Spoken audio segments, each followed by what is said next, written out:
In the last episode of Two Wheels, One Compass, we went over how the Dakota Warriors, led by Chief Little Crow out of the Sioux Reservation, attacked many defenseless settlements in close proximity around the borders of the reservation.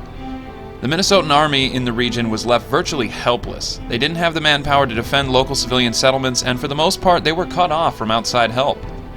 Little Crow's Dakotan forces moved in on the closest major settlement in southern Minnesota, a town founded primarily by German immigrants, New Ulm. To understand Minnesota's beginnings as a state, New Ulm cannot go unmentioned. The small town was one of the most prominent during the decades following the state's founding. New Ulm was founded by a society of German gymnasts and liberal intellectuals called Turners of the Turner Society. Their motto was sound mind, sound body. To briefly touch on Turners, it begins with Napoleon. Napoleon had defeated the Holy Roman Empire, a country that had existed in Europe for over 800 years. Many Germans, then occupied by the French, organized themselves into gymnastics clubs that also doubled as cultural, socio-political groups promoting pan-Germanism or a unified German state. As you can see by these maps, Germany was quite a mess. A unified Germany would be a powerful one, much like their western neighbors, England, France, Spain, and Portugal, who were already colonizing the globe. After Napoleon's defeat, many Turners took part in the German revolutions of 1848, which was a movement against the monarchs who had inherited the lands of what was once the Holy Roman Empire before Napoleon's occupation.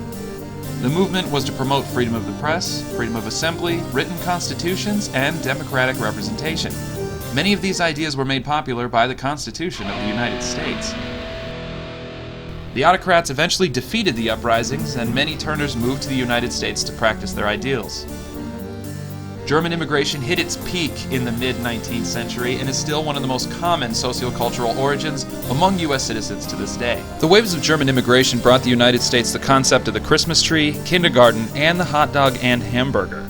Most of the German immigrants that came over were well educated as well, causing a surge in education and a call for publicly funded schools and unions. Unfortunately, like most immigrant groups that come to the U.S., many were not welcome. New Ulm was founded by Turners who decided they could best practice their German culture on the American frontier. Where we are now, you kind of have to go a little bit out of your way to get here. We are now in the little small town of New Ulm. This city was attacked by the Dakota native tribes in the 1860s. Twice it was under siege. It was a real paramount to the white-native relations in this area. It was the most violent that I think that it ever got. The city was attacked twice and much of it was burned down. This place has an extremely German ancestry. The architecture, the history, everything about this place just screams Germany. So, let's go find out more.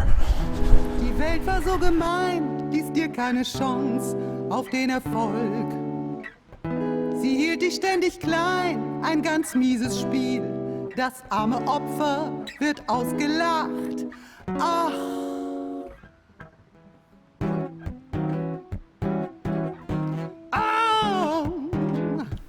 As I rode through New Ulm, I couldn't help but notice a statue sitting on a monument overlooking the town. I was unaware that the monument wasn't regarding New Ulm history at all. It was a monument of a man to which all Germans have to thank for their culture.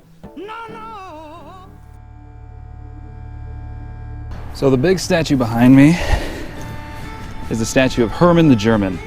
Hermann the German, we'll just call him Hermann. He had such a huge impact on Europe, it actually changed the borders linguistically. As the Roman Empire expanded, it moved in all directions around the Mediterranean, but never seemed to move across the Rhine River into what is today Germany for hundreds of years. The Rhine River seemed to be a permanent border. It is argued that this could be attributed to one battle and even one man, Arminius, also known as Hermann the German. The reason Hermann the German is so interesting is because he had stopped the Romans from crossing the Rhine. Hermann was born a German, but lived in Rome as a hostage in his youth, where he was educated as a military strategist and obtained his Roman citizenship. After rising in the ranks, he became a Roman officer under the command of General Varus in a Roman province on the empire's German border. Hermann had fabricated a report that there was a rebellion in northern Germany to Varus. The general decided to crush the rebellion quickly, so he took 3 legions, or 25,000 men, on a detour through the Teutoburg forest. The formation of the march was stretched out for several miles. Hermann was directing the general into what would be an ambush. local German tribes that had been waiting descended down on the unprepared Romans, annihilating them. Huge massacre. Augustus, the Roman emperor at the time, was so emotionally distraught by the loss, he was recorded by a historian bashing his forehead against his palace wall, saying, "Varus, give me back my legions." This Augustus is the same Augustus the month of August is named after. The defeat was so bad that all campaigns into German territory were suspended indefinitely.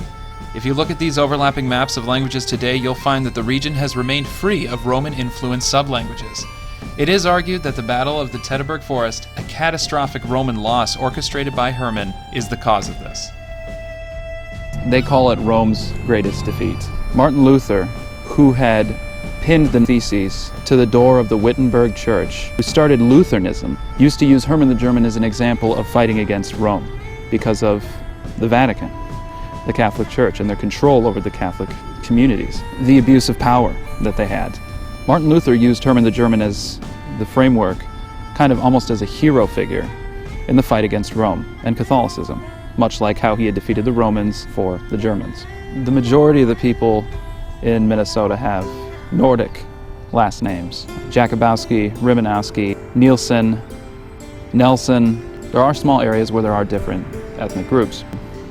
Lebowski, for example, was created by the Coen brothers that are actually from St. Louis Park.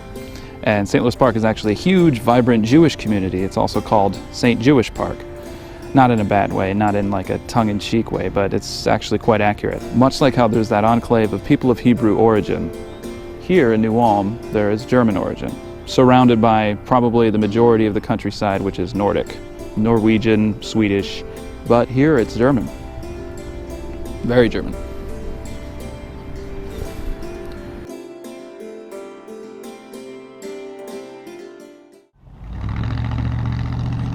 Oh, the old good selfie stick. Oh, it's called a monopod now? Is that what it is? Well, it's a selfie stick. It's a selfie stick.